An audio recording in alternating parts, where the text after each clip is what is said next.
Hi friends, Nisha cooking ಚಾನಲ್ಗೆ ಸ್ವಾಗತ. ನೋಡಿರಿ, ನಾನಿವತ್ತು ಕಾಂದ ಬಜ್ಜಿ ರೆಸಿಪಿ ಮಾಡಿ ತೋರಿಸ್ತಾ ಇದ್ದೀನಿ. ನಮ್ಮ ಕಡೆ ಭಾಳ ಫೇಮಸ್ ಇದು ಕಾಂದ ಬಜ್ಜಿ ಅಂತ ಹೇಳಿ ಮಾಡ್ತೀವಿ ನಾವು. ಚೆನ್ನಾಗಿರುತ್ತೆ.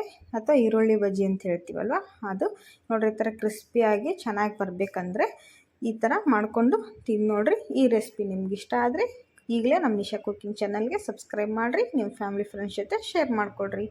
ಇವಾಗ ನೋಡಿರಿ, ನಾನು ಉಳ್ಳಾಗಡ್ಡಿನ ಈ ಥರ ಉದ್ದುದ್ದಿಗೆ ಸಣ್ಣಾಗಿ ಹೆಚ್ಚಿಟ್ಕೊಳ್ರಿ. ದೊಡ್ಡದಾಗಿ ದಪ್ಪಾಗಿ ಹೆಚ್ಚಬೇಡ್ರಿ, ನೈಸಾಗಿ ಹೆಚ್ಚಿಕೊಳ್ರಿ. ಈಗ ಒಂದು ಬಟ್ಲು ಕಡಲೆ ಹಿಟ್ಟು, ಹಸಿ ಕಡಲೆಬೇಳೆ ಹಿಟ್ಟು, ಸ್ವಲ್ಪ ಅಜ್ವೈನು, ಸ್ವಲ್ಪ ಅಕ್ಕಿ ಹಿಟ್ಟು, ಹಸಿಮೆಣಸಿನ್ಕಾಯಿ, ಕೊತ್ತಂಬರಿನ ತೊಗೊಂಡಿದ್ದೀನಿ.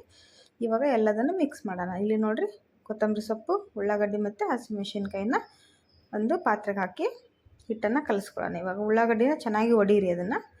ಇವಾಗ ಅದಕ್ಕೆ ಅಜ್ವಾನ ಹಾಕಿರಿ.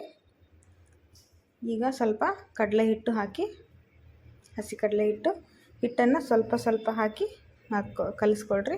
ಇದಕ್ಕೆ 2 ಸ್ಪೂನಷ್ಟು ಅಕ್ಕಿ ಹಿಟ್ಟು ಹಾಕ್ತಾಯಿದ್ದೀನಿ ನಾನು. ಅಕ್ಕಿ ಹಿಟ್ಟು ಹಾಕಿದರೆ ಸ್ವಲ್ಪ ಕ್ರಿಸ್ಪಿ ಬರುತ್ತೆ ಅಂಥೇಳಿ ಜಾಸ್ತಿ ಅದಕ್ಕೆ ಹಾಕೋದು. ಸ್ವಲ್ಪ ಒಂದು ಚಿಟಿಕೆ ಸೋಡಾ ಪುಡಿ ಹಾಕಿ ಈಗ ಇದನ್ನು ರುಚಿಗೆ ತಕ್ಕಷ್ಟು ಉಪ್ಪು ಹಾಕ್ಕೊಳ್ರಿ. ಹಾಕಿ ಒಣ ಹಿಟ್ಟಿನಲ್ಲೇ ಕಲಿಸ್ಬೇಕು. ಯಾಕಂದರೆ ಉಳ್ಳಾಗಡ್ಡೆಯಲ್ಲಿ ನೀರಿನ ಅಂಶ ಇರುತ್ತಲ್ವ, ಅದರಲ್ಲೇ ಸ್ವಲ್ಪ ಮಿಕ್ಸ್ ಮಾಡಿಕೊಳ್ರಿ. ಇದಕ್ಕೆ ಹಿಟ್ಟು ಜಾಸ್ತಿ ಬೇಕಾಗೋದಿಲ್ಲ, ಸ್ವಲ್ಪನೇ ಹಿಟ್ಟು ಬೇಕಾಗುತ್ತೆ. ನೋಡಿರಿ, ಈ ಥರ ಬಜ್ಜಿ ಹಿಟ್ಟಿನ ಅದಕ್ಕೆ ಕಲಿಸ್ಕೊಬಿಡ್ರಿ. ಜಾಸ್ತಿ ಹಿಟ್ಟು ಹಾಕಿ ಈ ಥರ ನೋಡಿರಿ, ಸ್ವಲ್ಪನೇ ನೀರು ಹಾಕಿ ಈ ಥರ ಗಟ್ಟಿಯಾಗಿ ಕಲಿಸ್ಬೇಕು. ಹಿಟ್ಟನ್ನು ಜಾಸ್ತಿ ಹಾಕೋಕ್ಕೆ ಹೋಗಬೇಡಿ. ಈಗ ನಾವು ಕಡಾಯಿನ ಬಿಸಿ ಮಾಡೋಕ್ಕಿಟ್ಟು ಬಜ್ಜಿನ ಕರಿಯೋಣ. ಈಗ ನೋಡಿರಿ, ಕಡಾಯಿ ಬಿಸಿ ಮಾಡ್ತಾಯಿದ್ದೀನಿ ನಾನಿಲ್ಲಿ. ಇದಕ್ಕೆ ಇವಾಗ ಬಜ್ಜಿ ಕರಿಯೋಕ್ಕೆ ಎಣ್ಣೆನ ಹಾಕಿ ಬಿಸಿ ಮಾಡೋಣ. ತುಂಬ ಚೆನ್ನಾಗಿ ಬರುತ್ತೆ ಫ್ರೆಂಡ್ಸ್, ಇದು ಬಜ್ಜಿ ತುಂಬ ಟೇಸ್ಟಿಯಾಗಿರುತ್ತೆ. ನಾವು ಇದನ್ನು ಗಿರ್ಮಿಟಿ ಜೊತೆ ತಿಂತೀವಿ. ಸೂಪರ್ ಕಾಂಬಿನೇಷನ್ ಗಿರ್ಮಿಟಿ ಜೊತೆ ಕಾಂದ ಬಜ್ಜಿ. ನೀವು ಕೂಡ ಮಾಡ್ಕೊಂಡು ನೋಡಿರಿ. ಈಗ ನೋಡಿರಿ, ಬಜ್ಜಿನ ನಾನು ಬಿಡ್ತಾಯಿದ್ದೀನಿ. ಈ ಥರ ಒಂದು ತಗೊಂಡ್ಬಿಟ್ಟು ಹೆಬ್ಬಟ್ಟಿಂದ ಹಿಂಗೆ ಅದನ್ನ ಸವರ್ತಾ ಹಾಕಬೇಕು. ಅಂದರೆ ಮೇಲಿನ ಉಳ್ಳಾಗಡ್ಡಿ ಕಾಣಿಸುತ್ತೆ ಅದು. ನೋಡಿರಿ, ಈ ಥರ ಹಾಕ್ಬಿಟ್ಟು ಕರೀರಿ. ಹಾಕಬೇಕಾದ್ರೆ ಹೈ ಫ್ಲೇಮಲ್ಲಿ ಇರಲಿ ಉರಿ. ಯಾಕಂದರೆ ಎಣ್ಣೆ ಚೆನ್ನಾಗಿ ಕಾದರೆ ಅದು ಬಿಟ್ಕೊಳ್ಳಲ್ಲ. ಎಣ್ಣೆ ಕಾದಿಲ್ಲ ಅಂದರೆ ಬಿಟ್ಕೊಂಡ್ಬಿಡುತ್ತೆ, ಅದು ಶೇಪಲ್ಲಿ ಬರೋದಿಲ್ಲ ಸರಿಯಾಗಿ.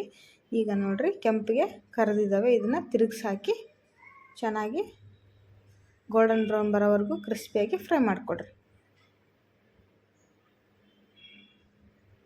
ಕ್ರಿಸ್ಪಿಯಾಗಿ ಫ್ರೈ ಮಾಡಿಕೊಂಡ್ರೆ ಬಜ್ಜಿಗಳು ರೆಡಿ ಆಗುತ್ತೆ. ನೀವು ಕೂಡ ಮಾಡ್ಕೊಂಡು ತಿಂದು ನೋಡಿರಿ. ಈ ರೆಸಿಪಿ ನಿಮಗೆ ಇಷ್ಟ ಆಗುತ್ತೆ ಅಂದ್ಕೊಂಡಿದ್ದೀನಿ ಫ್ರೆಂಡ್ಸ್. ಇಷ್ಟ ಆದರೆ ವಿಡಿಯೋನ ಸ್ಕಿಪ್ ಮಾಡಿದೆ ನೋಡಿ.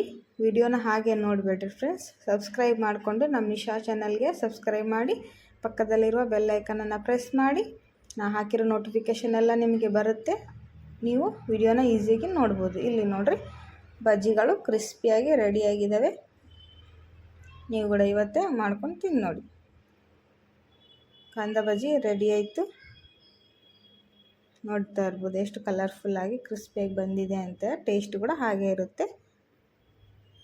ನೋಡಿ ಹೇಗೆ ರೆಡಿ